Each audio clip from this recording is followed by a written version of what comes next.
అవునోదినా, ఈయనెవరో పరిచయం చేయలేదే? పరిచయం చేయడానికి గొప్ప స్టేటస్ ఉన్న విఐపి ఏం కాదులే.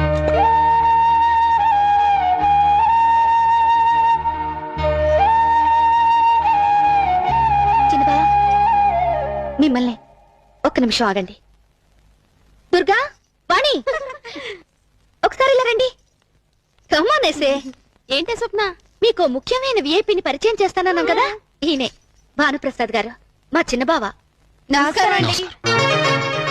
చూడ్డానికి చాలా సింపుల్ గా ఉన్నారని మామూలు మనిషి అనుకోకండి.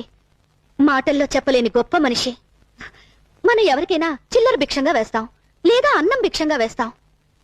కానీ ఈయన ఎంతో మందికి తన జీవితాన్ని భిక్షంగా వేశారు. ఈయన వేసిన భిక్షంతో బతుకుతున్న వాళ్ళందరూ ఆ కృతజ్ఞతనే మర్చిపోయారు. కానీ ఈయన మాత్రం అలాంటి వాళ్ళ గురించి పట్టించుకొని గొప్ప వ్యక్తిత్వం ఉన్న మనిషి.